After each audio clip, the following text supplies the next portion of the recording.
Implications for the simulation hypothesis. Arguments that we are in a simulation have received a significant amount of discussion in philosophical circles.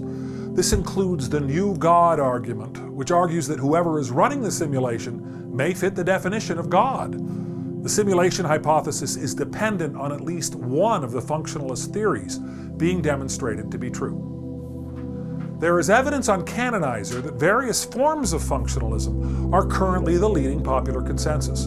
In contrast, materialists predict that a description of something physical in our brain will turn out to be a description of what we directly apprehend in consciousness as a physically real intrinsic redness quality. Functionalism predicts consciousness is substrate-independent. They predict qualities like redness and greenness can arise from any substrate functioning correctly. The argument that most compels people to accept functionalism is probably the neural substitution argument. This argument was first described by Hans Moravec in his book Mind Children, and later popularized by David Chalmers in his Absent Qualia, Fading Qualia, Dancing Qualia paper. The basic idea is that you replace neurons one at a time with an abstracted simulation of the same, using a dictionary interface both causally upstream and downstream from their abstract replacements.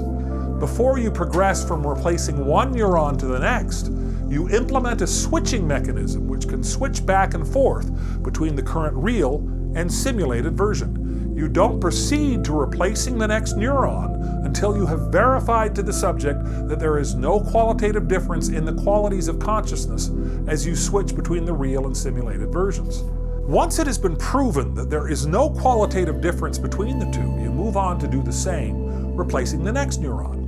It is assumed that you no longer need the interface dictionary mechanism between simulated versions of neurons, so as you simulate additional neurons, you move the dictionary interface mechanisms to only exist between the ever-increasing number of simulated neurons as they replace the real ones. If you are able to do this for every neuron in the brain and prove there is no qualitative difference between any one real and simulated neuron, they conclude that after every neuron is replaced with entirely substrate-independent abstract versions of the same, it must have the same set of intrinsic qualities being experienced as making up consciousness. But materialists predict when you get to whatever is responsible for the first pixel of redness to be substituted, nothing but the physical stuff that has the intrinsic redness quality will result in the same redness experience.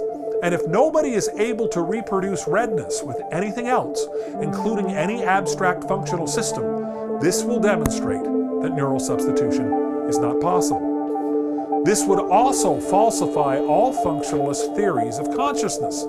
If anyone is able to find a way to produce a redness quality experience within consciousness with an abstract functional simulation, then of course the simulation hypothesis will also survive along with functionalism. But even if, and only if, it is demonstrated that something like our description of glutamate reacting in a synapse is the only description of redness, some modified versions of the simulation hypothesis might still survive falsification. After all, our conscious awareness of the world around us is a simulation of the reality out there in our brain, based on what our senses are detecting. It's just that this simulation is represented with very real phenomenal qualities like redness and greenness, which only exist as qualities of some elements in a lowest basement level physical reality. There are also moral considerations. Today's simulations are abstracted away from any particular physical qualities or properties, so there is nothing physical it feels like to be them. So this kind of ethical prohibition would not apply to such abstract simulations that are not physically like anything, and so can't suffer the way we can. This type of moral prohibition would only apply to colorful and feeling simulations running directly on physical qualities that feel like something, including pain. So just because an advanced society can run phenomenal simulations doesn't mean that they will run immoral simulations. This is all closely related to the problem of evil. Some perceive a conflict between the existence of God and the experience of phenomenal suffering. But the only systems with physically real redness will be systems using real glutamate in the bottom basement level reality, or whatever it is, in that basement level, which has that physically real redness quality. As we've pointed out, if we know the color of something, that colored knowledge must be something.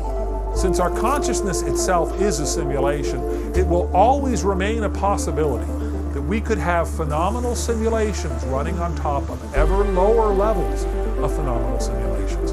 But despite this, it remains a necessary truth that if we are experiencing the color of something, that colored knowledge must be something at the simulated level below us and each level below that, ultimately including the fact that that colored knowledge must be something physically real in the basement level physical reality. Descartes realized that we can doubt all the conclusions we draw from the data we receive from our senses, from which we build our colorful simulation awareness, which is our knowledge of what we think is out there. But he also realized that the physical reality of the intrinsic redness qualities we can directly apprehend must be something.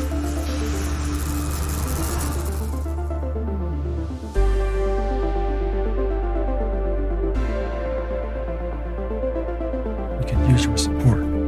There's a petition topic on Canonizer titled What Are Color Qualities? There is a link to the Demonstrate Subjective Qualities consensus cam in the description below. It would help if you would sign that consensus cam.